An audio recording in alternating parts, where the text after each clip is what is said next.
Repercussão da entrega das alegações finais. A defesa de Jair Bolsonaro afirma que não há provas para condenar o ex-presidente por tentativa de golpe de Estado. A manifestação dos advogados, liderados pelo criminalista Celso Vilardi, tem 197 páginas. Começa reclamando da falta de acesso às provas, denunciando o chamado cerceamento de defesa. Sobre o mérito do processo, menciona o jurista alemão que é considerado o pai da teoria do domínio do fato, uma teoria que foi usada na defesa de réus do Mensalão. Olha que interessante. Para afirmar que não seria possível uma tentativa da tentativa de golpe. Por quê?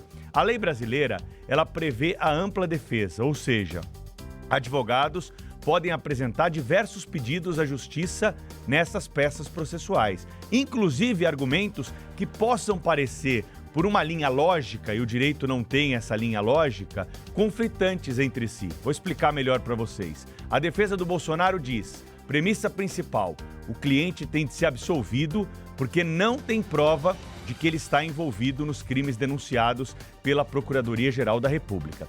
Desqualificam os elementos colhidos e apresentados aí na acusação. Mas, se os julgadores entenderem que aqueles argumentos precisam continuar na análise do processo, não afastarem essa denúncia que é feita pela defesa de que eles não tiveram acesso às provas, que essas provas precisam ser afastadas, eles argumentam que o material apresentado não é suficiente para levá-lo a uma condenação. Uma vez, que tudo isso não teria passado de atos preparatórios é o termo jurídico utilizado para o início de tudo aquilo que nós vamos ter de planejamento para desaguar num tipo penal, o crime.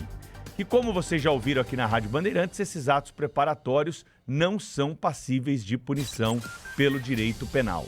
Então a defesa, ela traz uma linha de raciocínio muito interessante. Primeiro, questionando ali, como é o padrão dessas peças processuais, o procedimento. Não tivemos acesso às provas, a delação do Mauro Cid tem que ser anulada porque a própria Procuradoria-Geral da República fez questionamentos e elenca ali outros vícios, entre aspas, do procedimento, sem analisar ali o mérito, a questão de fundo.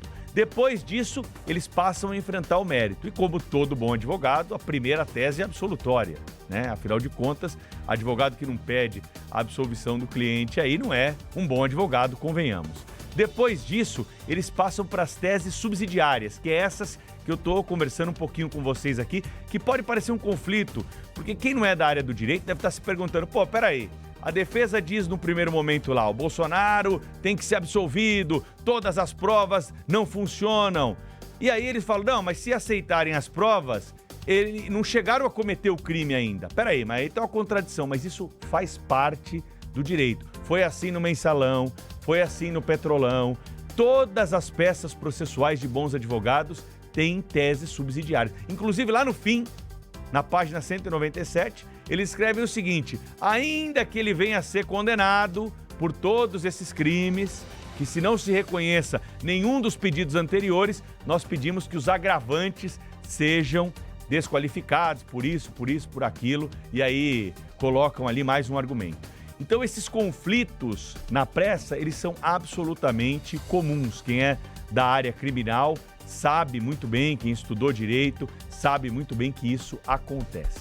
O que me chamou a atenção nessa peça, não ler nas 197 páginas o termo vaza-toga.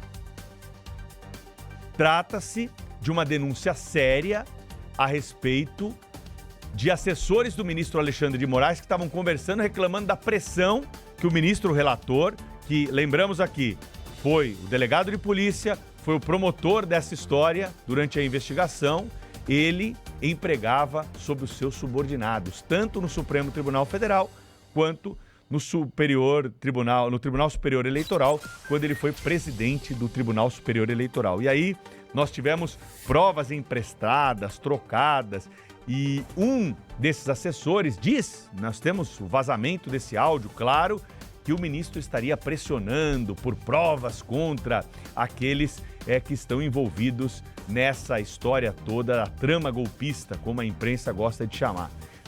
Esse fato não foi explorado pela defesa do ex-presidente Bolsonaro. Aí nós temos duas interpretações. A primeira, não vamos mexer muito nisso aqui, vamos ser mais conservador, em vez de jogar no ventilador, como se diz tudo, vamos seguir no caminho mais técnico.